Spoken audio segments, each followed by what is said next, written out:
This is the Bengals Pulse, the heartbeat of our victorious Cincinnati Bengals. Can't miss player. I really do. A lot of people think I'm crazy.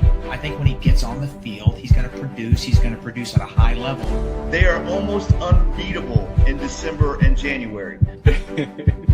We're on another level. Thank you. And I am going to become the first Bengals broadcaster to call a Super Bowl title. It's happening. Yes. It's happening this year. In a row, Mon. 10 in a row. Man, that seems like a long time ago, Mon. The 10 in a row high five. Man, it seems like a long time ago. Hooday to everyone out there. This is the Bengals Pulse. He is Mon. I am Jake. We are the heartbeat, the very faint but still heartbeat of our Cincinnati Bengals. Guys, we are recording this Wednesday night as Mon and I's schedules are just absolutely insane. I have a playoff game tomorrow night, and Mon is going to be on the streets keeping this community safe. So we are not going to be able to go live, unfortunately, but thank you guys so much for joining us. Again, it is Wednesday night, so we won't be quite as up to date as maybe we would on a Thursday, but we are still here for you guys, and hopefully you guys tune in for us. Mon, how you doing, buddy? You okay? I know we both had a very rough Sunday. How you feeling right now, dude? You feeling any better? Where you at? Not really. Yeah. No, I do feel better. It was a rough post game. I barrage of emotions there, and I'll go back and watch the show. And I'm not gonna lie to you, I laugh. I mean, I sort of lost it there for about 38 seconds. Sort of. Yeah, I'm sorry for calling them bad names. I'm so sorry, but I still think I don't think they're good for our team, Mr. Golden, Mr. Taylor. I'm so sorry. Yeah, what you said, you didn't cuss, but what you said before that, to me, I almost peed my pants. I was watching. I'm like, it's so funny the way you said it. You said it like I don't know. I was in a very, very dark place. I don't remember what I said when you. I think you text later on. You were like, "Dude, you when you said this, I don't even remember what I said, Mon. I was Al Golden. I was lost. Jack Taylor, losers. I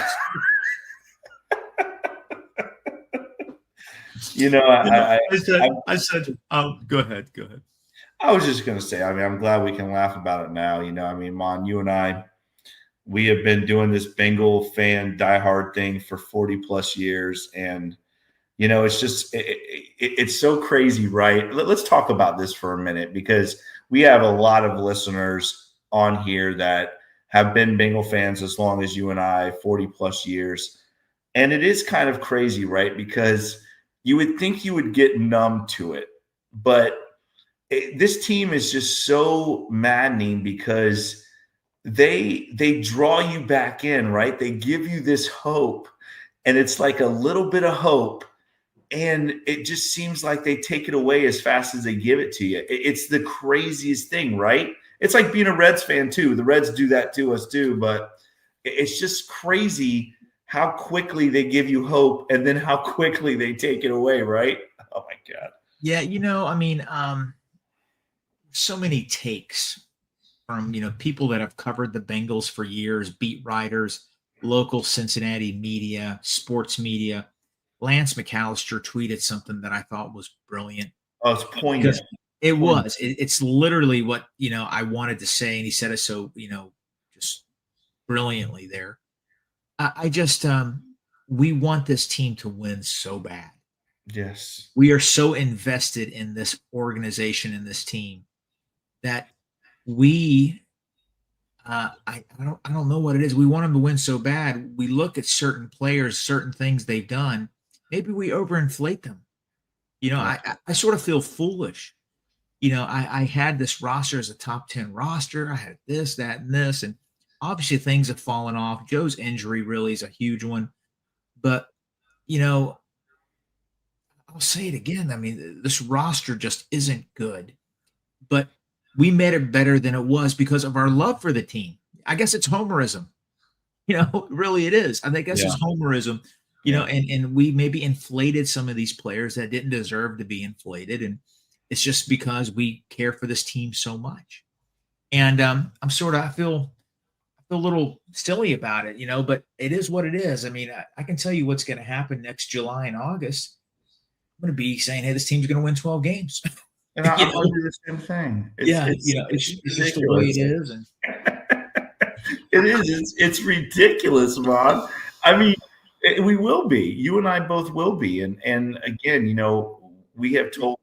I know you and I have both talked about this many a times, but this is one of our hobbies, right? I mean, the Bengals and the way you and I follow this team, it is part of our who we are, and we take you guys. And I do think that's the thing I love about our pod is that everybody they get who we are, right? We don't try to be anybody different. We are literally, you are getting that raw emotion that Mon and I, we've had our entire lives following this team. And I love that about this pod, right? You're going to get the ups, you're going to get the downs, you're going to get the homerism, you're going to get the crash outs. Like, that's who we are. And since I've known you, Mon, for well over a decade now, it's never changed how you and I have been since we met each other. And I think that's one of the great things about our pod. And I wish I could read this whole thing that Lance tweeted, because guys, if you have not read this tweet by Lance McAllister, I'm going to tell you right now, it is probably one of the most well-written tweets I have ever read, because it is poignant, and it is exactly how I think 90% of Bengal fans feel. You know what I mean? It's just incredible. If you've not read it, you have to read it, Mom. When was that tweeted? I'm going to try to find – it was tweeted, just in case you guys want to go back and look on Lance McAllister's. I think it was the day after the game. It was on 10/28 at 9:32. Go on there and read it. I'm not going to read this whole thing to you, but that was yesterday. That was Tuesday. It was yesterday, right? Yeah. I thought it was the day after the game. Just go on his timeline, Lance McAllister on Twitter, X, whatever you want to call it. You'll see it. It's just very well written, and like Jake said, it just hits the key points. I mean, honestly, I felt like he was in my head. Yes. I mean, it was just a beautifully written thing, and this team is just a lot of Bengal fans are like, stop living in the past. Stop bringing up stuff that happened in the 80s. Stop bringing up stuff that happened in the 70s. Stop bringing up stuff that happened in the 90s. It doesn't make any sense to talk about that now. It makes all the sense in the world because it's the same thing.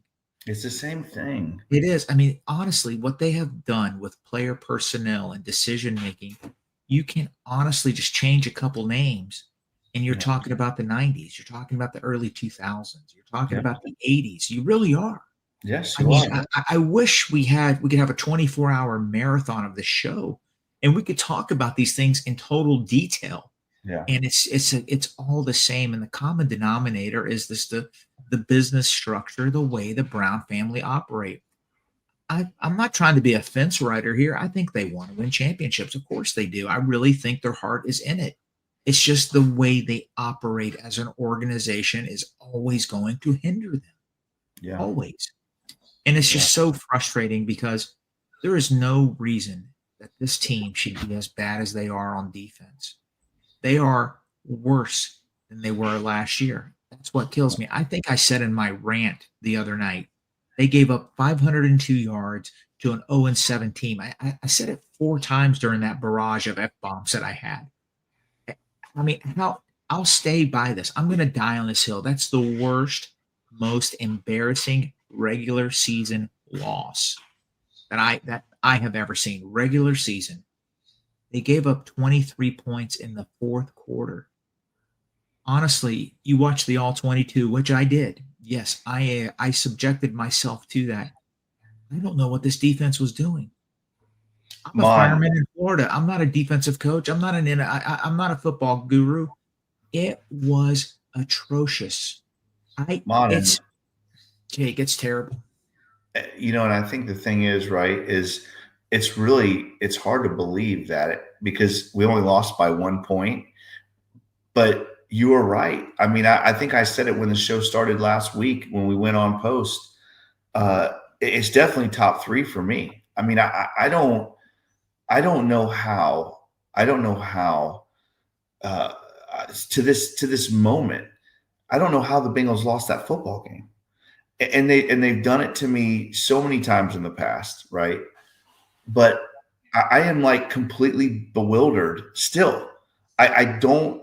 It's hard for me to understand how they lost that football game. And then you go back and you watch the film on it, and defensively, Mon, I'll say this, dude. And you said it. You just said it a minute ago, right?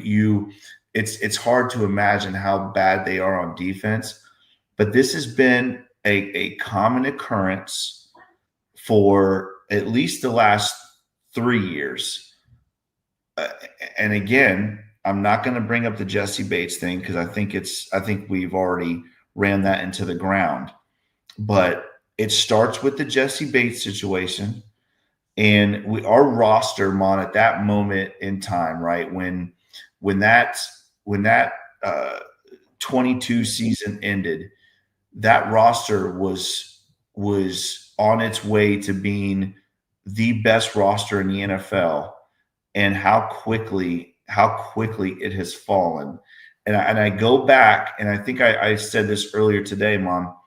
It reminds me of 2015, right? Where we let Witt leave.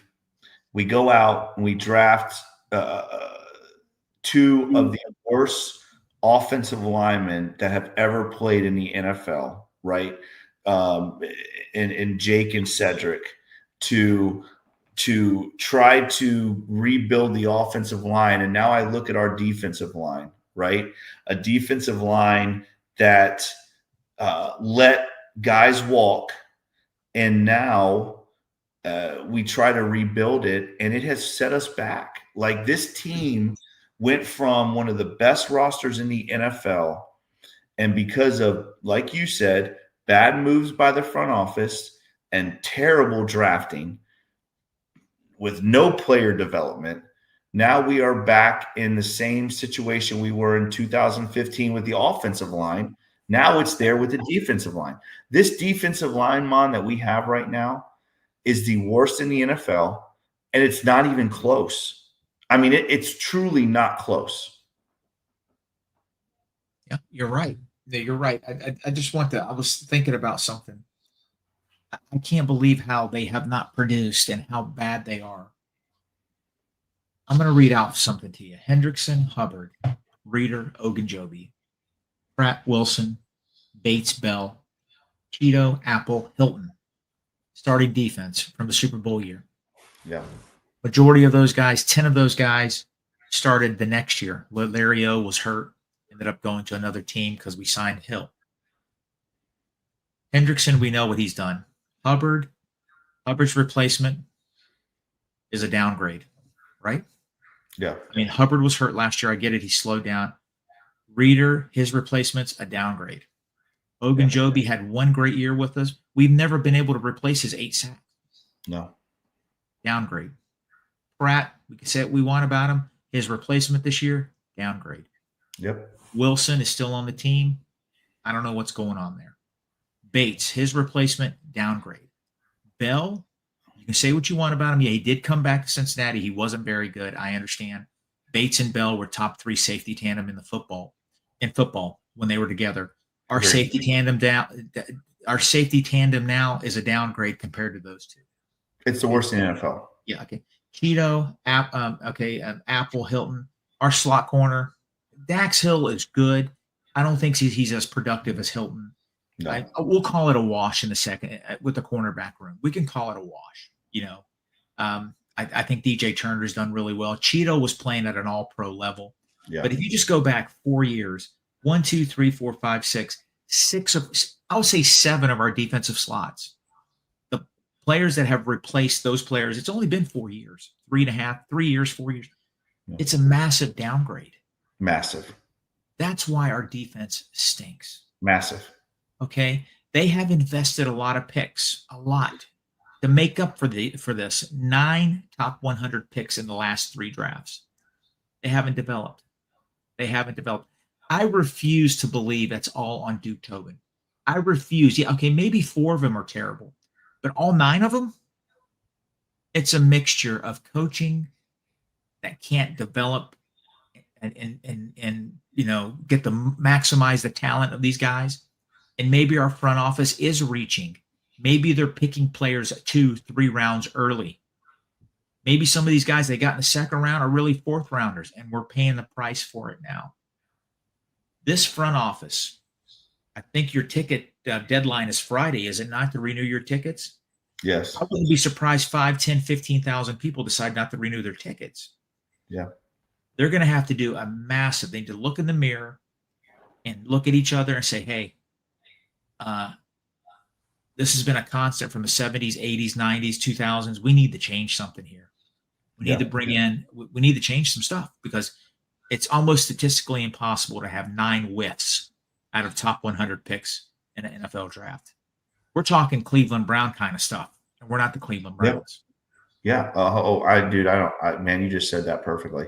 That's 100% right. We are getting in Cleveland Brown territory now with our drafting and developing. Mon, tell me the last time we hit with a first round defensive player. I mean, you would have to go. I mean,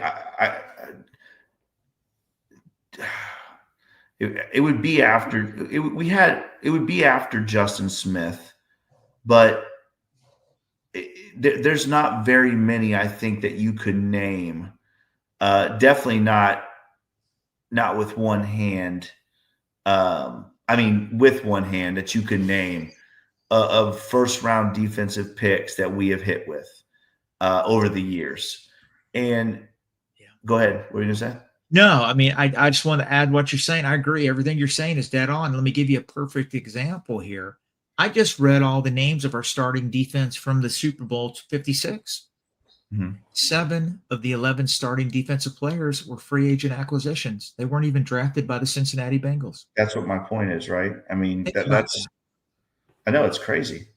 And we talked about that earlier, is the majority of the good players on this football team are guys that we got in free agency. Think about it, the best player we have on defense, and it's not even close, was a free agent, right? DJ Reader, free agent. And the ones that we do develop, like a Jesse Bates, we let walk. Again, like you said, say what you want to about Jermaine Pratt. I was right there, but we have downgraded tremendously from Jermaine Pratt.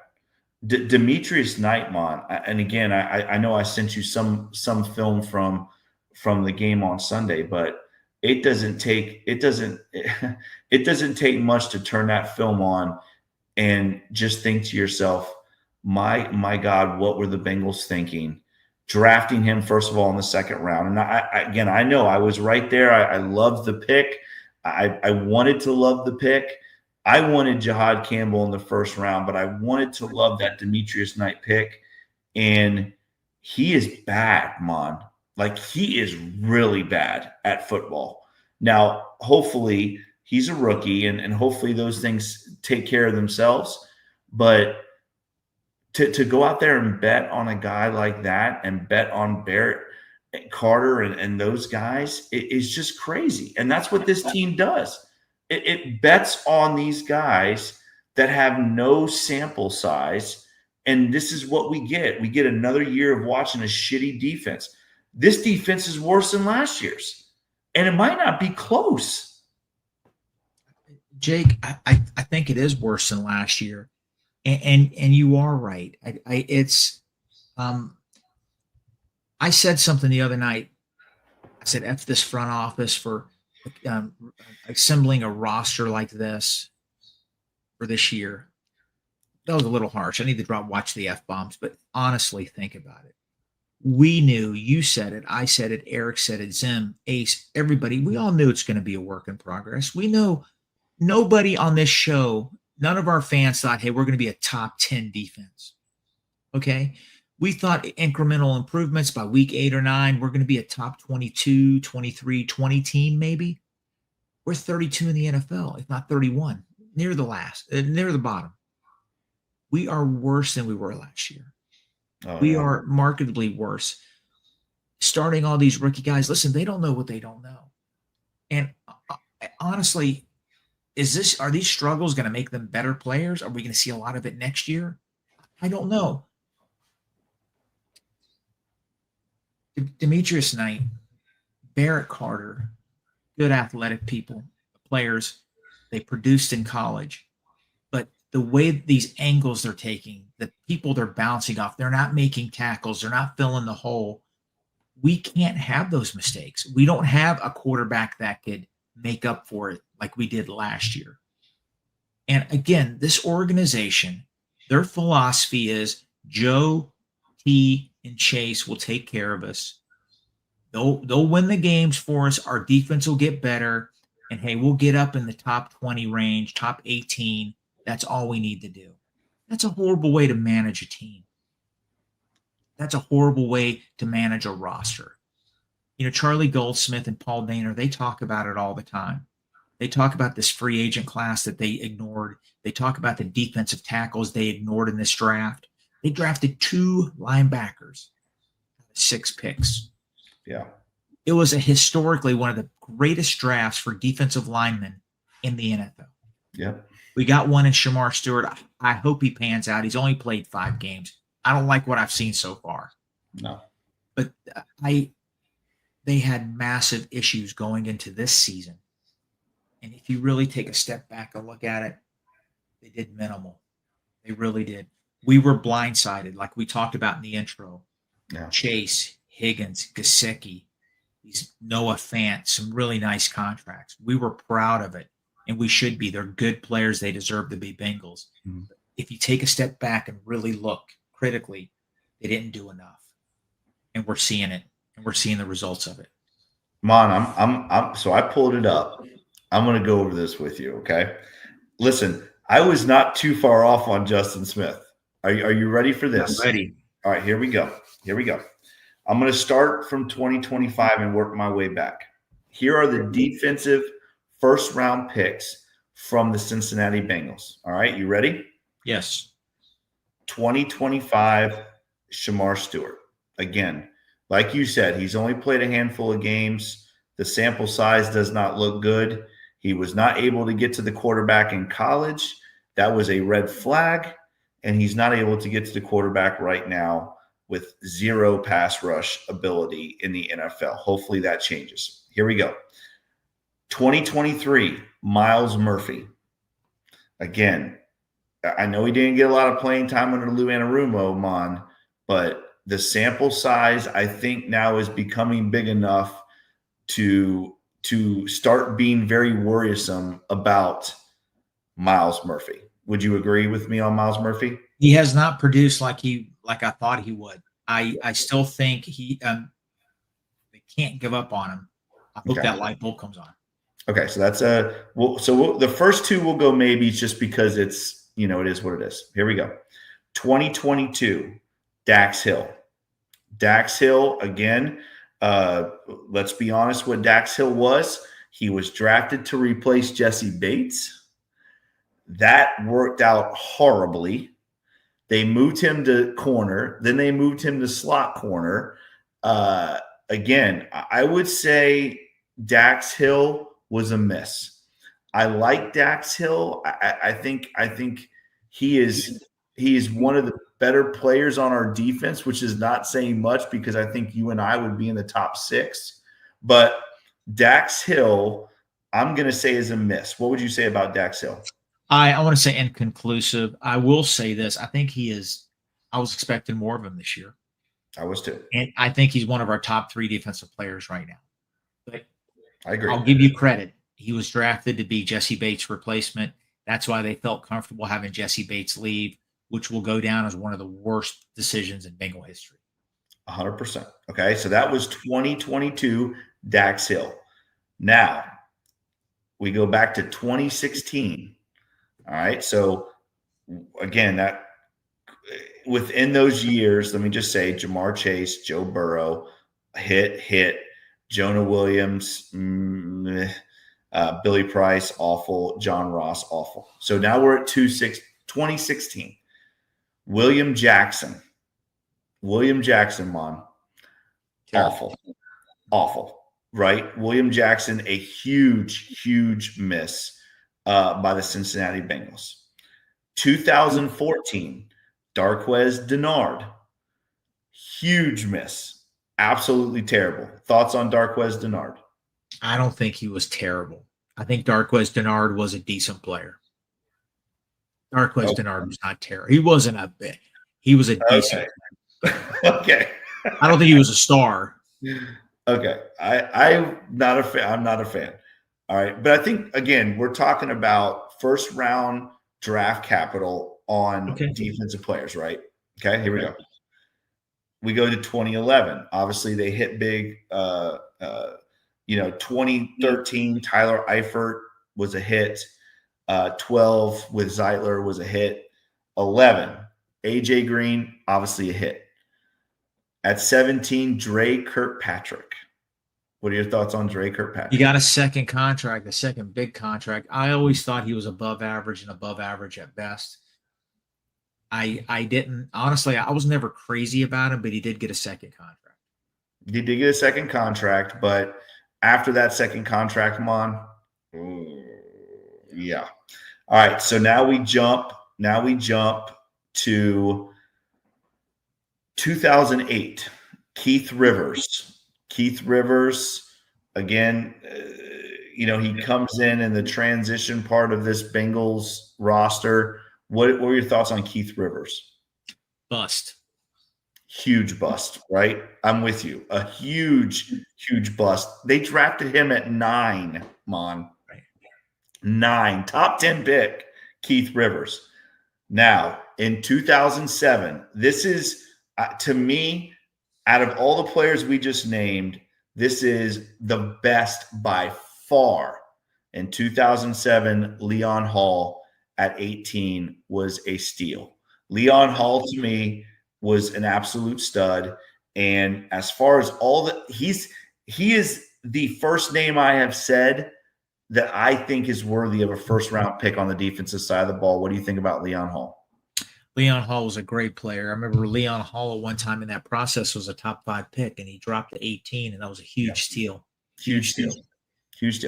The year before that, Jonathan Joseph, right? 2006. Again, those 2 years back to back. Let's say it what it is. Those 2 picks back to back is what really propelled this Bengals team, right?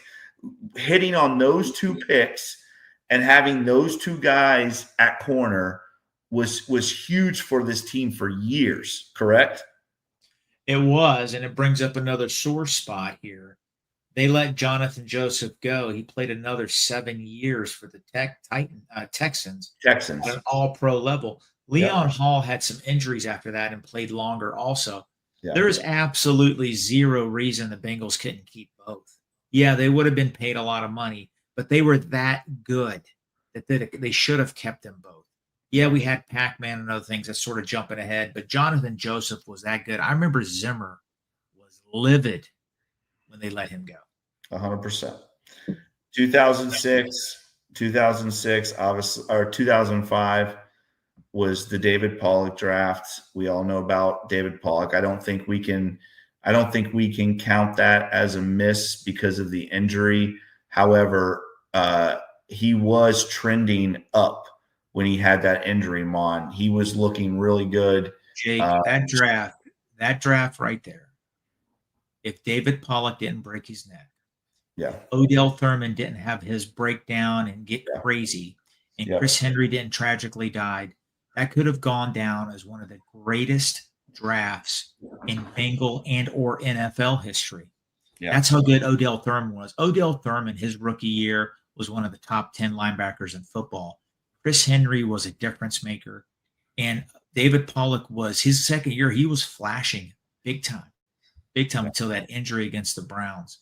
And that to me will go down. This franchise has so many what ifs. That draft you just mentioned is one of the biggest what ifs. If those guys would have stayed straight and narrow, not injured, didn't commit crimes, whatever happened to Odell, and the poor thing with Chris Henry, I think we would have won a couple Super Bowls. I think listen, Mon.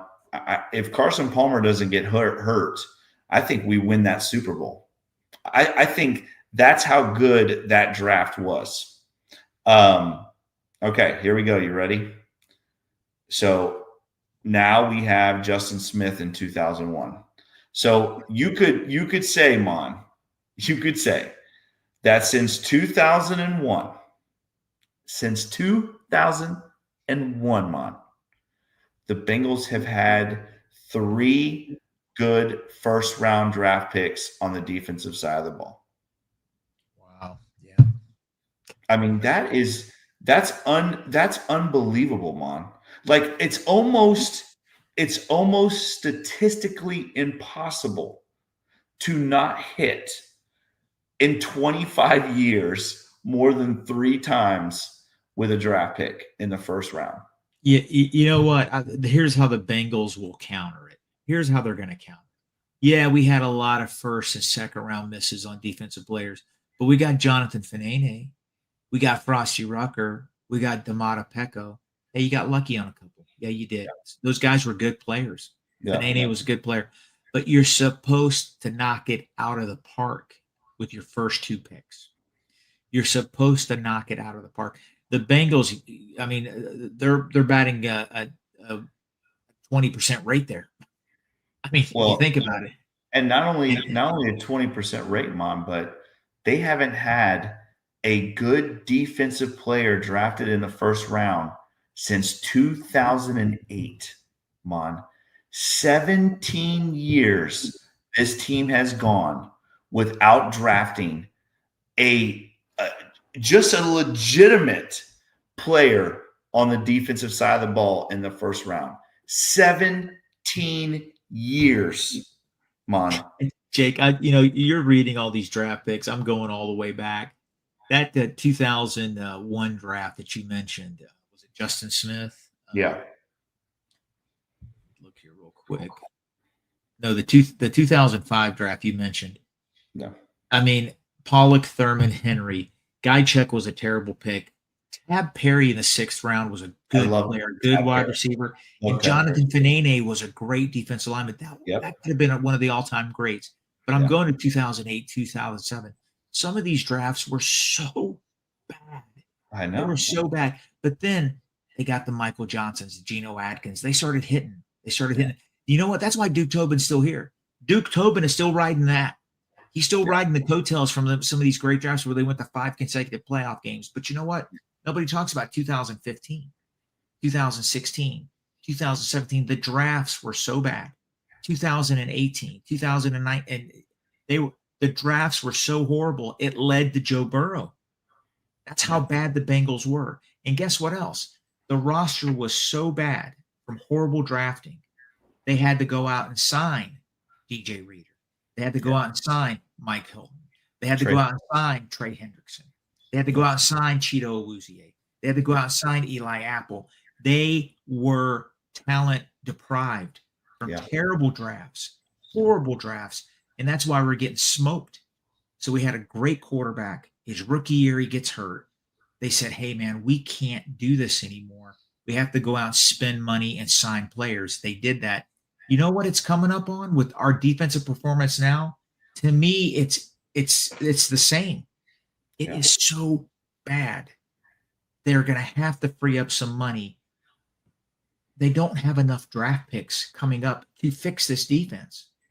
Jake, is it safe to say, out of our starting 11 now, is it safe to say maybe 3 could start for any team in the NFL? Maybe 2? Trey. Okay. I think BJ Hill could start for 20 teams. I think BJ Hill, Trey Hendrickson. I think the way DJ Turner has ascended, and I'd give Dax maybe. Maybe. I mean, TJ Slayton probably be a rotational guy. Okay, let's just say I mean, that's it. I say 3 definitely, and maybe 2 to 3 more rotational guys. Yeah, I would agree The with that. rest wouldn't even start for any other team. Yeah, I'd agree with that. The Bengals, I know we're jumping ahead. We're about to talk about the Bears. We still got a lot of football left this season. The Cincinnati Bengals are going to have to sign 5 to 6 good players in free agency Yeah. and draft maybe 3 or 4. They have got to absolutely just reinvigorate that roster on the defensive side. It is not good enough. And I know we're supposed to be previewing the Bears Bengals, but I think what we're talking about right now is so it's what we need to talk about, right? Because of the state that this roster is in. With us having a couple of elite, a couple of good, and then just a couple of your average Joes, right? Guys that, I mean, listen to me. I know Amarius Mims is ascending. I know he is a guy that we probably are going to talk about was a good pick, down the road. Jamar Chase, Joe Burrow, those guys were easy, right? Those were lottery tickets. Like you couldn't screw those up. So I'm not going to give those to the Bengals. I'm not going to give Joe Burrow. I'm not going to give Jamar Chase to the Bengals. Amarius Mims, we'll say, was right now he's ascending. Shamar Stewart, Amarius Mims, Miles Murphy, Dax Hill. Again, Jamar and Joe, we won't give them those. Jonah Williams, Billy Price, John Ross, William Jackson, Cedric Abwehi, Darquez Denard, 2013, with Tyler Eifert, because I'm going to give him Tyler Eifert. Again, if that guy doesn't have the injury issues, he's probably ends up being a damn Hall of Fame tight end. Or if you don't agree, we'll go to 2012 with Kevin Zeitler. But, you're looking at a 12-year, again, Jamar Chase and Joe Burrow are easy home runs. But you are looking at almost a 12-year span, 10 years, where the Bengals did not draft well in the first round. And again, yes, you're going to hit on some second-round guys, right? The T. Higgins of the world, the Joe Mixons of the world, the Carlos Dunlaps of the world. You're going to hit on some second-round picks. But those first-round picks, those busts in the first round are absolutely brutal to a roster. And again, you want to look at the roster situation right now with the Bengals. I think you look at the draft, and I think you look at how poorly the Bengals have drafted, how poorly the Bengals have developed players, how poorly today at practice, what the Bengals did today at practice, on Wednesday? They worked on tackling drills, like a tackling circuit, the same tackling circuit I do in my fall camp with high school that I don't do for the rest of the year. It's comical. It's comical. They should be embarrassed. They should be embarrassed. They should be embarrassed. The smoke and mirrors. What upsets me? All the gaslighting from the media. Oh, this Bengal defense is so good. Guys, don't overreact. It's a preseason game. They're vanilla. Don't overreact. Come on, guys. We've only seen 10% of this defense. We talked about it. Guys, I just want everybody to realize something. Forget the stats. Forget analytics. Don't overthink it. Your eyeballs tell you everything. They do. Your eyeballs tell you everything. The eyeball test is the best. I don't care about nerdy stats. I don't care about this stuff. Advance this, advance that. If your eyes see it and it looks like shit, it's shit. Yeah. That's what it was. And I just got to say something. Broken record time. Sorry, guys. I hope you guys don't get mad at me. Kevin Zeitler was a star player for the Bengals. He left. Nice article on Jalen Rivers from Jeff Hobson today. I'm still high on Jalen Rivers. To me, I think we might have found our right guard. He's got to get better. But let's talk about this. Since Kevin Zeitler left, you ready? Yeah. I'll give you starting guards. Trey Hopkins, 2017. Alex Redmond, 2018. John Miller, 2019. Alex Redmond again, 2020. Hakeem Adeniji, 2021. Jesus. Alex Kappa. Okay, he didn't do bad. He was doing all right in 2022. Yeah. Injury. Alex Kappa again, 2023. Probably his best year as a Bengal. Yes. Got hurt. 2024, Alex Kappa, the worst guard in football. Yes. The moral of the story is this. Look at all those players that we are replacing, including Jalen Rivers now, to replace a guy that was a proven commodity, that was a good player. We're almost 8 years into trying to find his replacement. 8 years we're trying to find his replacement. Yep. Think about that. Okay, Mon, he wanted to be the highest guard in football, highest paid guard in the NFL. He did. Kevin Zeitler wanted to be the highest paid guard in football. We know that's never going to happen in Cincinnati. But guess what? The year before, he didn't want to be the highest paid guard in football. He just wanted more than Clint Bowling. Give him $7-8 million, he would have been a Bengal. No, instead you played hardball, and then you decided he wanted $12 million. What happened with our guy Jamar Chase? Jamar Chase signed for over $40 million. They could have had him for 35 the year before. You know, I don't get it, man. I think you said something last week. They just want to be the smartest people in the room. Yeah. You know, at least they think they are. Yeah. I don't know, man. We're still looking Well, for Jesse Bates' replacement. We're still looking for his replacement. But we keep on using draft picks to find that replacement. We keep on spending money to find that replacement. Guys, that's not how you operate. It's not how think you about operate. Jesse. I mean, again, I don't want to be a broken record here, Mom, but we went from a Super Bowl defense, right? We went from a Super Bowl defense. You let Jesse Bates walk. Who do you replace him with? You replace him with Nick Scott. You replace him with Dax Hill. You replace him with Geno Stone. You replace probably the second best safety in the NFL with Nick Scott, Dax Hill, and Geno Stone. You let DJ Reader walk. Who do you replace DJ Reader with, Mom? Sheldon Rankins, who's not even the same type of player, who played 9 games for the Bengals. Yeah, and really, I mean, he played 9 games, but For $1 million more. I think that's all it was, $1 million. Played 9 games, Mom, but really, I don't remember him even playing. So you replace at that time. I'm just gonna say it. DJ Reader was probably the best nose in football, right? DJ Reader almost single-handedly won us that game in Tennessee. He was coming off an injury, though. He's still playing good ball. Yeah, still playing good ball. Again, it goes back. It's just round and round we go with this team and this organization. The excuses, we gotta, Al Golden is just, oh God, Ron, listening to him talk it's infuriating. Saying that he actually said, Mon, that tackling is not the issue.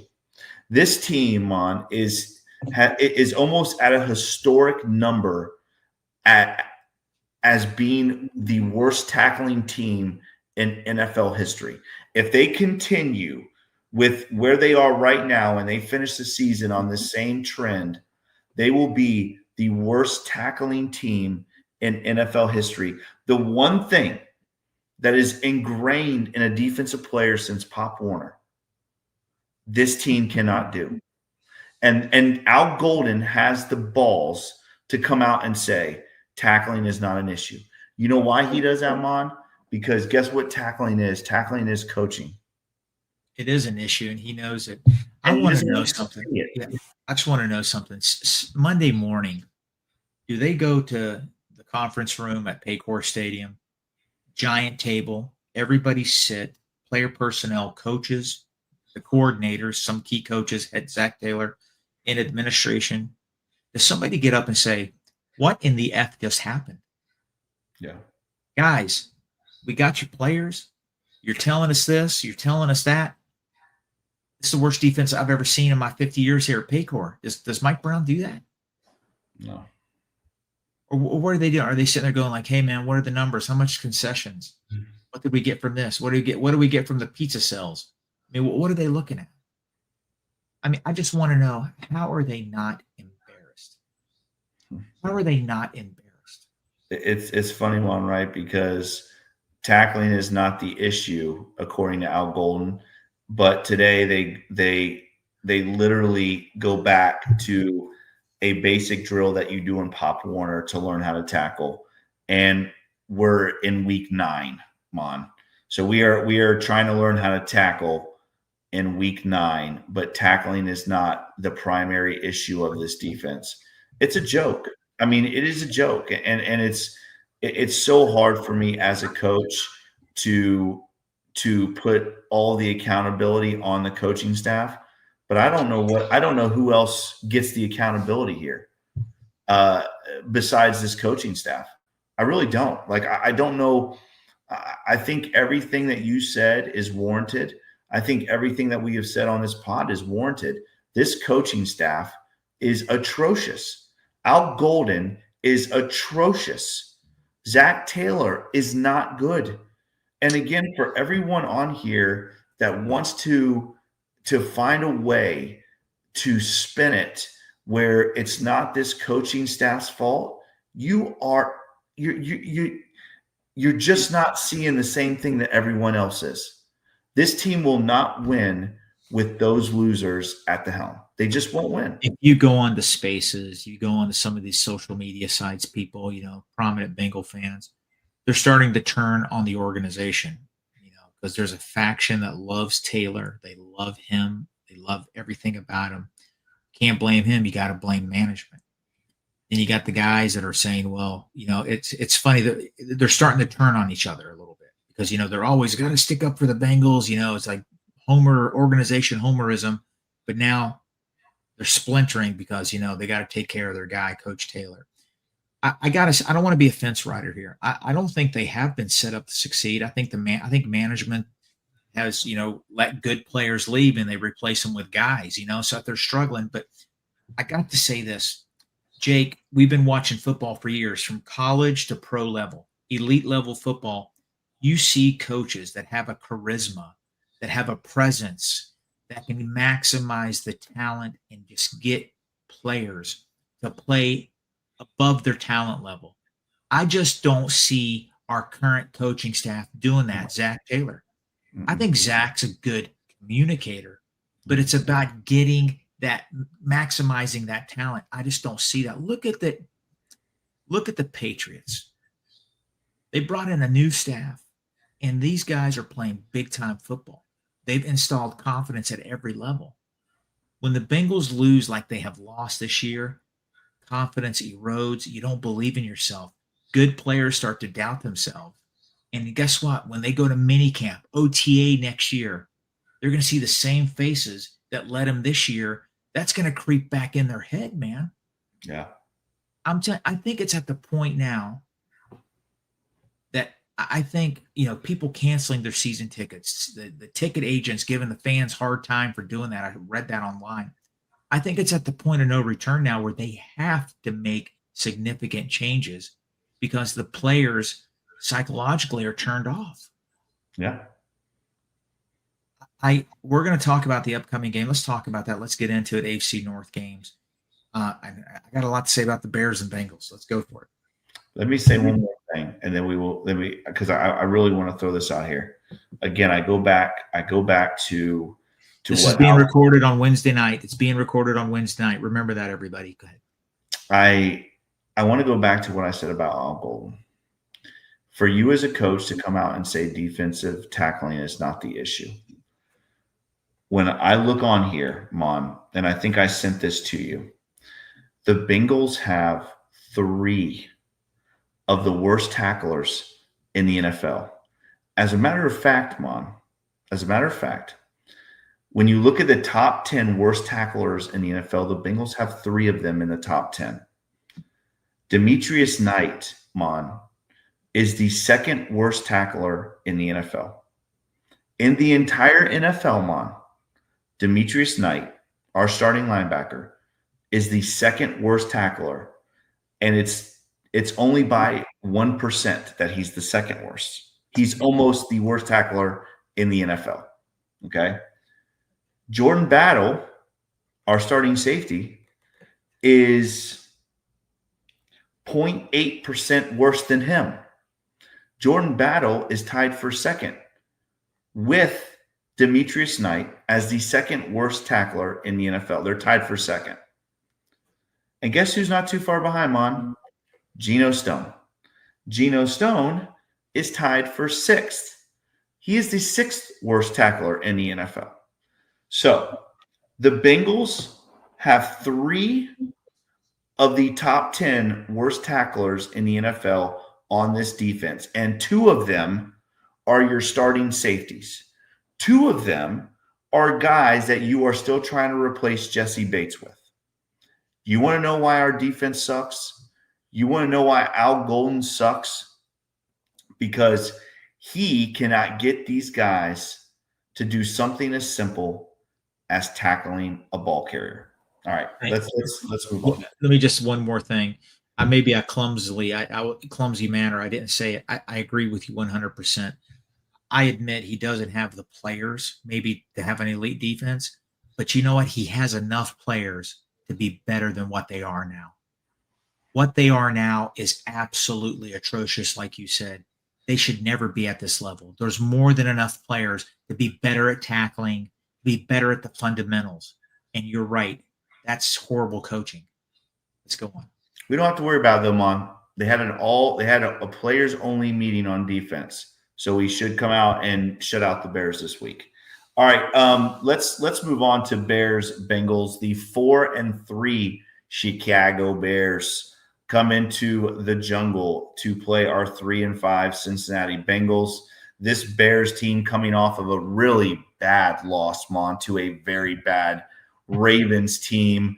The Bears were playing really well coming into that game. I think they were 4-2. Yeah, they were 4-2 coming into last week, and they lose to a bad Ratbirds team.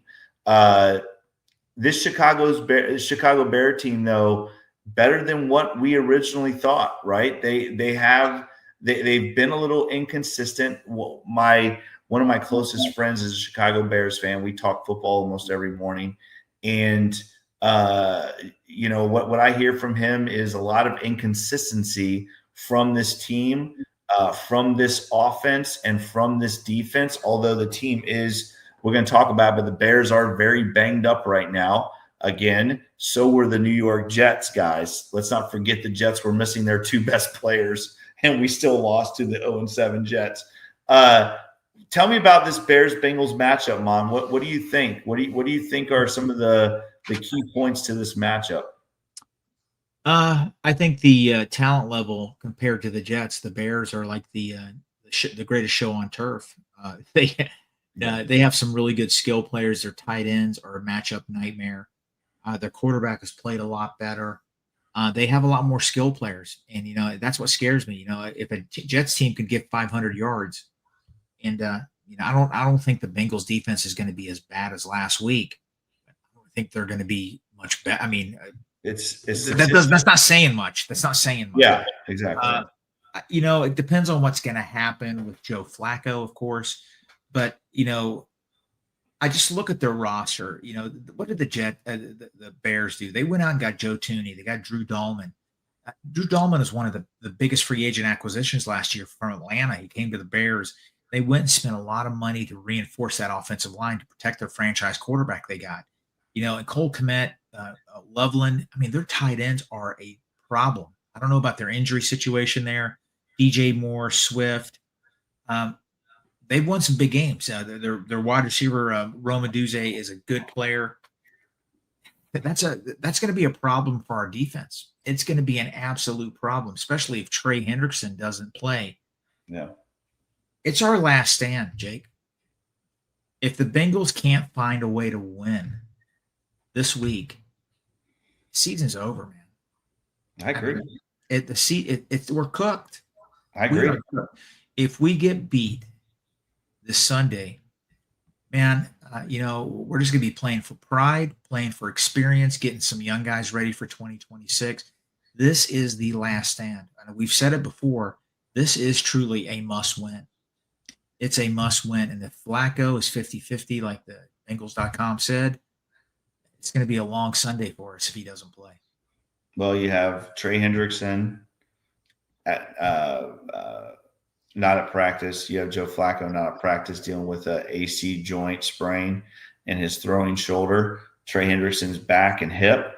And you had Logan Wilson today on the bike. I mean, he didn't dress for practice either. So, my buddy, I was talking to my buddy this morning, and he was telling me, oh, Jake, we're all beat up. You guys are going to kill us. I'm like, man, did you watch us against the Jets? You mentioned it. You mentioned the tight ends, Adunze and DJ Moore. They're nightmares.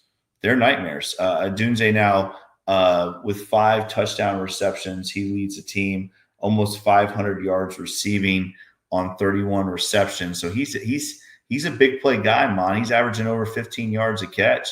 That's not a good look for the Cincinnati Bengals, a team that just gave up a shit ton of explosive plays to the worst offense in the NFL. Let's remember, the Jets hadn't scored a touchdown in almost 3 games before they played the Cincinnati Bengals.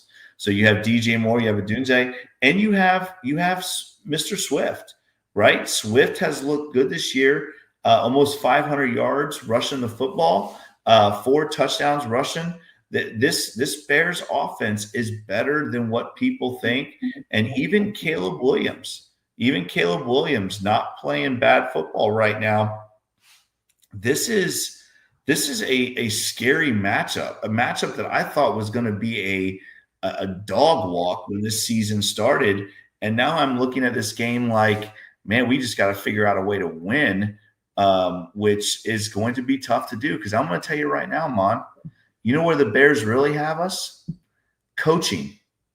The Bears coaching staff, they have put together one of the most solid coaching staffs in the NFL. When you look at their coaching staff opposed to ours, it's not even close, Mon. This Bears coaching staff is so much better than what the Bengals have. And I think when you look at players, right, and you look at player matchup, the one thing that separates that is coaching. And if Aaron Glenn and his crappy staff comes into Paycor and outcoaches you, what do you think this Bears staff is going to do? Who is 100 times better than the Jets? And that, to me, Mon, is the scary matchup here. It's not so much the players. The Bears have good players on offense. The Bears have good players on defense, although, again, they are banged up right now. The real scary matchup is this Bears coaching staff, which makes our coaching staff which we know is probably bottom of the NFL anyways. This Bears staff is really good, Mon. Yeah, they are. Ben Johnson's a good coach. He's a great coach. I just think there's a psychological issue with the Bengals, that horrible loss last week.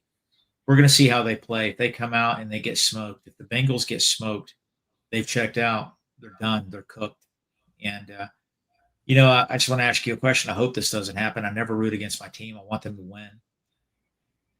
I'll jump ahead here. I'm not picking them to win this week. I got to be honest. But if they get smoked, somebody going to get fired during the bye week? I think so. I know our heart wants that, but let's try to be rational. Do you think I'm being rational? I'm going to tell you why I'm being rational. It's not like the Bengals to do it. Obviously, you and I have been around this team long enough to know that. But you said it earlier, Mon. You have a 65,000 packed stadium booing you off the field. This front office has got to eventually look at this whole thing and look at let's look from the outside for once, right? Where this is you're in a situation where you had us, right? You had us, Bengals. You had us bought in. You were sold out. Your season tickets were sold out. You had the Burrows, you had the Chases, you had the Higgins, you re-signed them, you re-signed Trey Hendrickson. You had us, Bengals. You had us. And now you put this shitty product on the field. The same shitty defense we saw last year that cost us a playoff spot. You are right now in danger of going 3 straight years without making the playoffs, having the best quarterback in the NFL on your roster. I don't think the Bengals front office has a choice. And I know a lot of people don't agree with me about this, but I will tell you this right now. If the Bengals lose to the Chicago Bears at home, I don't even think they got to get smoked. If the Bengals lose this game at home, I am going to call it right now, Mon. And we don't have the fancy Jake's hot take or Coach Owen's hot take. I don't remember what it says. I am telling you right now, Zach Taylor will not be the head coach of this football team. If that happens, Zach Taylor will not be the head coach on Monday of this football team. I'm thinking as rational as possible right now. If the Bengals want to save this where they are in this moment of Bengaldom, if they want to save it, they better fire him, or this is going to go down this ship is going down quick, Mon. I'm telling you now. You saw it when the Detroit Lions came in on the stripe out, and the stripes were orange and blue. The Bengals are in serious danger of losing this fan base again, like they did in the 90s. And I just don't think financially they can survive that. Yeah, I think if they get smoked and it's sort of embarrassing, I think it might happen. I don't think it's going to happen. I think if anything happens, it'll be the end of the year. But if they get thoroughly embarrassed, there's a possibility there. But yeah, you know what? It's going to be an uphill thing. I'm just really curious to see how they respond. I'm curious because I think there's been such a crazy psychological effect going from Joe Burrow's injury and everything else. It's going to be tough. Well, Jake, we're an hour in. Let's get to our predictions. All right, here we go. Ravens at Dolphins. Man, oh man, it's the toilet bowl. It's the toilet bowl in Florida. The 2-5 Ravens come in to play the 2-6 Dolphins. Two of the worst teams in the NFL. Mon, who you got? Ravens at Dolphins. Both of them coming off of wins, which is crazy. They haven't done that in a very long time. What do you think? Ratbirds or Dolphins? Lamar is going to play, supposedly. It's going to be a big lift for the Ravens.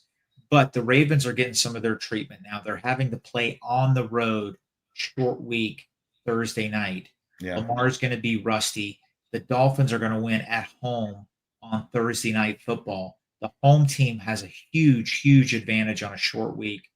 And Miami's going to win this game. I got them winning. Horrible Ravens defense.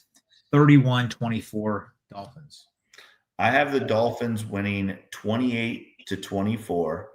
I'm with you. I think the Dolphins the Dolphins beat a very good Atlanta Falcons team last week and looked good doing it, Mon. Did it handily.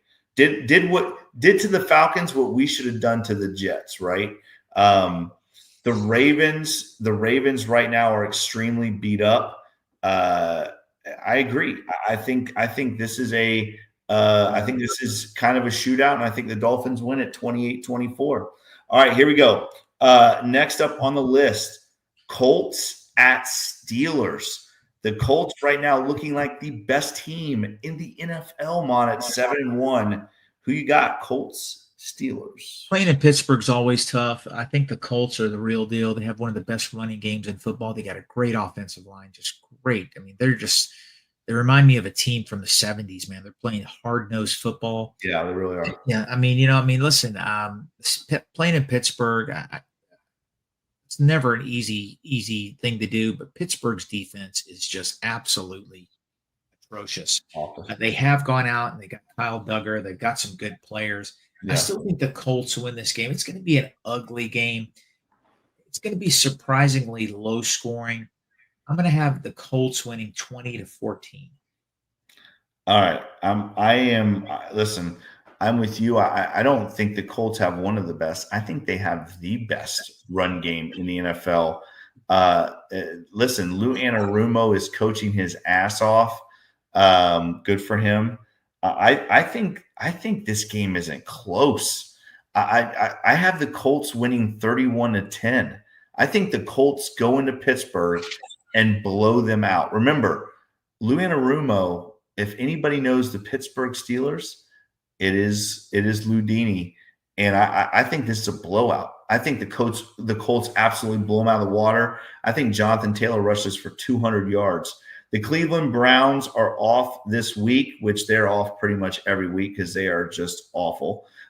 So we move on, Mon. We move on to the game that we are talking about, the game that my wife and I will be at, which I think I'm looking more forward to Jeff Ruby's the night before than I am actually going to watch this game live.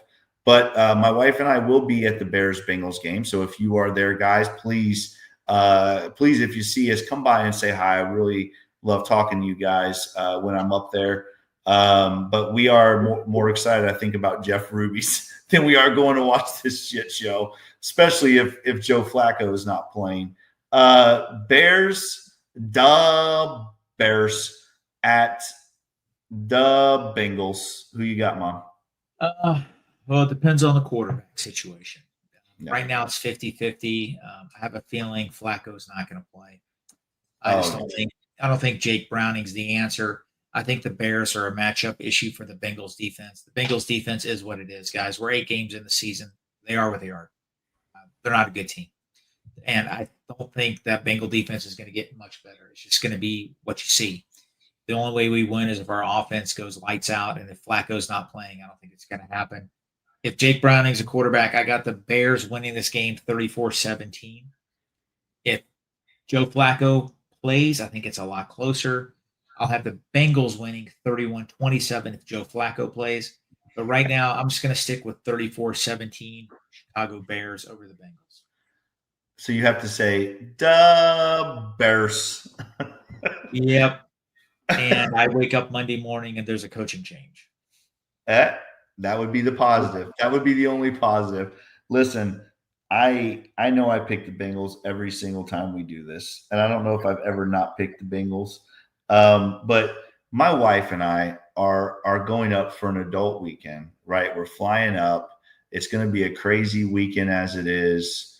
We're flying up. We got a dinner at Jeff Ruby's. Just going to have a great – Mon, I can't have my weekend ruined because of this team playing like shit. So there's no way I'm not picking them to win this game. Although I'm going to tell you right now, I'm with you. If I have to watch Jake Browning take the field, I am going to crash out. But I don't think so. I think Joe Flacco plays this football game. We saw today, Dan Pitcher came out today and said that Joe is doing everything he can to play in this football game. I think Zach Taylor knows that his ass is on the line, that if the Bengals do not win this game, he is out. And I think he is going to do everything possible to make sure that Joe Flacco plays because he knows that there is no way in hell Jake Browning's winning this football game. I think Joe Flacco plays, and I think the Bengals win 28-27 over the Bears. 28-27 Bengals. There you go, guys. Let us know what you think. I do too. I really do, because it's going to be a long flight home. Let us know what you guys think with your picks.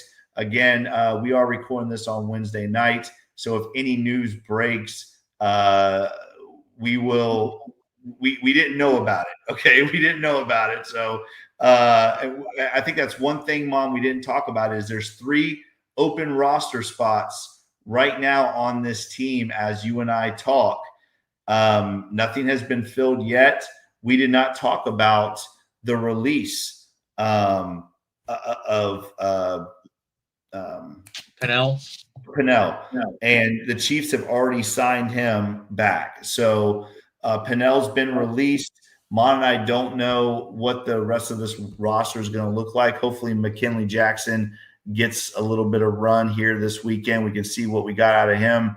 But if anything does break, Mon and I did not know about it. We still want to thank all of you for joining us. As always, we love you guys. We appreciate you guys. Mon, any last words before we get out of here? No, I appreciate you all. Thanks a lot. Thanks for helping us keep our sanity. We appreciate you all. And listen, you're not going to be here for the post game, so it'll be me and Eric. Yes.